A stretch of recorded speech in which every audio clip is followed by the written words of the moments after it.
Everyone, my self doctor संस्कृति, physiotherapist. और आज इस वीडियो में हम बात करेंगे पोस्ट स्ट्रोक रिहैबिलिटेशन के बारे में। जनरली जब भी किसी भी पेशेंट को स्ट्रोक का अटैक आता है, पैरालिसिस का अटैक आता है, तो डॉक्टर्स उन्हें रिकमेंड करते हैं कि आप एक्सरसाइजेस करिए। और इनिशियल 6 मंथ्स में या फिर 8 मंथ्स तक पेशेंट्स बहुत ज़्यादा एक्सरसाइजेस करने का ट्राई भी करते हैं, डिस्पाइट ऑफ दैट कि उनसे एक्सरसाइजेस हो भी पा रही हैं या नहीं हो पा रही, लेकिन फिर भी थेरेपिस्ट की हेल्प से, अपने केयरटेकर्स की हेल्प से पेशेंट्स एक्सरसाइजेस परफॉर्म करते रहते हैं दिन में जितनी बार उनको टाइम मिलता है। लेकिन आज इस वीडियो में हम बात करेंगे पोस्ट स्ट्रोक रिहैबिलिटेशन के बारे में, यानी वो एक्सरसाइजेस जो पेशेंट्स को अर्ली स्टेजेस के बाद करनी है। क्योंकि बहुत बार ऐसा होता है जब पेशेंट्स एक्सरसाइजेस करते हैं उसके बाद उन्हें रिजल्ट्स दिखने शुरू होते हैं, रिकवरी दिखनी शुरू होती है, उनके हाथ पैर मूव करना स्टार्ट कर देते हैं, तो उसके बाद क्वेश्चन होता है कि अब हम अपने एक्सरसाइजेस को मॉडिफाइड कैसे करें। तो आज इस वीडियो में हम एक्सरसाइजेस करेंगे with the help of a bar road.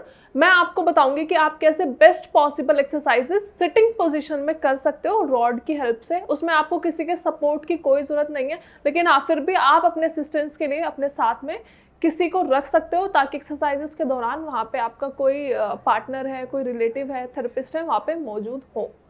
अभी मेरे हाथ में एक स्टील का रोड है, आप कुछ भी यूज़ कर सकते हो, आप घर में कुछ भी यूज़ कर सकते हो। वुडन पाइप है, प्लास्टिक पाइप है, स्टील का, एल्यूमिनियम का पाइप है, कोई भी पाइप आप यूज़ कर सकते हैं। अब आप सोचोगे हम पाइप यूज़ क्यों कर रहे हैं। इस पाइप का बस इतना ही रोल है कि आपको सपोर्ट देगा।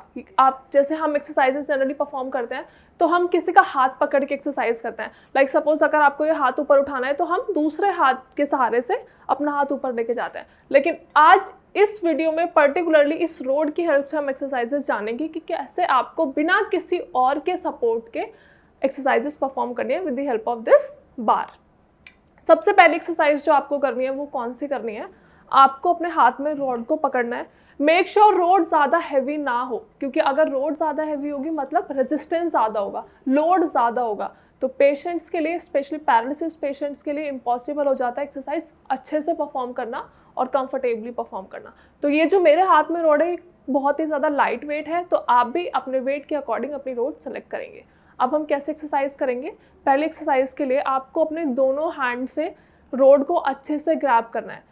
जिस हैंड में आपकी ताकत ज़्यादा है, पावर ज़्यादा है, एंड्योरेंस ज़्यादा है, कंपैरेटिवली आपकी पैरालाइज साइड से, तो आप इस वाले हैंड से बहुत अच्छे से रोड को ग्रैब करेंगे। साथ ही साथ क्योंकि ये मेरी पैरालाइज साइड है तो मैं बहुत ज़्यादा प्रेशर इस वाले हाथ से नहीं दे पाऊंगी, तो आपको अच्छे से ग्रैब करके रोड ऊपर की तरफ लेके जानी है अपने दोनों हैंड्स के सपोर्ट से, लाइक दिस। आप चाहें तो होल्ड भी कर सकते हैं, अदरवाइज रिलैक्स।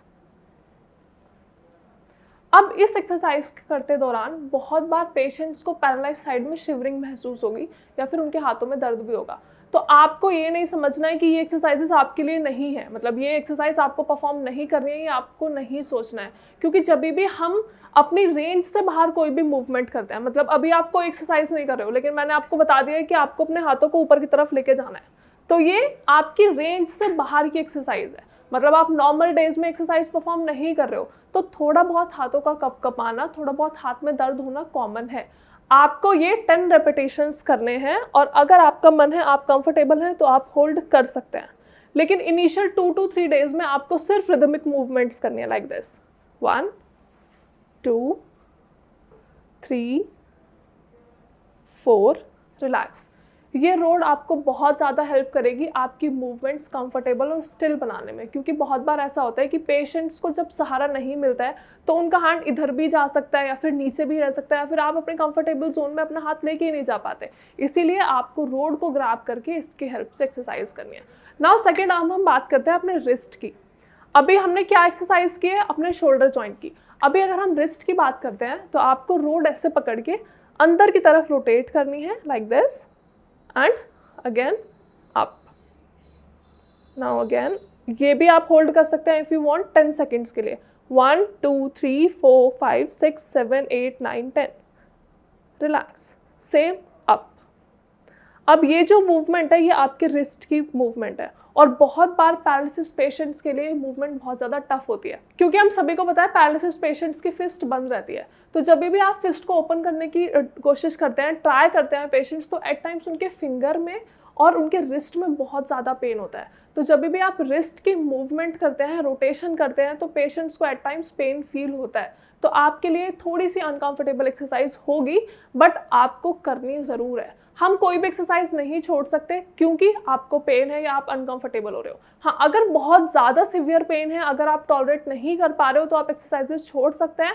लेकिन लेट मी टेल यू, जब भी हम कोई भी एक्सरसाइज स्टार्ट करते हैं, चले पैरालिसिस पेशेंट्स के अलावा अगर हम नॉर्मल इंडिविजुअल्स की भी बात करते हैं, अगर मैं भी आज को एक्सरसाइजेस करना स्टार्ट करूंगी तो इनिशियल डेज में मुझे पेन होगा। तो पैरालिसिस पेशेंट्स बिल्कुल भी ये बात ना सोचे कि अगर उन्हें दर्द हो है तो वो एक्सरसाइज छोड़ देंगे, जो जनरली पेशेंट्स करते हैं। आपको अपनी एक्सरसाइजेस करनी है, लेकिन रिपीटेशंस आप अपने अकॉर्डिंग सेट कर सकते हैं। जैसे पहले दिन आपने 3 की, फिर आप 5, 7, 10 एंड ऐसे ऐसे ग्रेजुअली आप अपने सेट्स इंक्रीज कर सकते हैं। Now third exercise is rotations, external and internal rotations. अब करना क्या है आपको, आप चेयर पे बैठे हो स्ट्रेट, आपको अपनी एल्बो को अपने यहाँ वाली साइड से अटैच करके रखना है लाइक दिस। अब जब भी हम एक्सरसाइज करेंगे तो बहुत बार ऐसा होता है कि पेशेंट्स का हाथ यहाँ से हट जाता है, तो आपको ये ध्यान रखना है कि आपका हाथ यहाँ से हिले नहीं, यहीं पे एकदम स्टैटिक पोजीशन में आपका हैंड रहेगा और आपको ये मूवमेंट बाहर की तरफ करनी है like this and relax again, relax.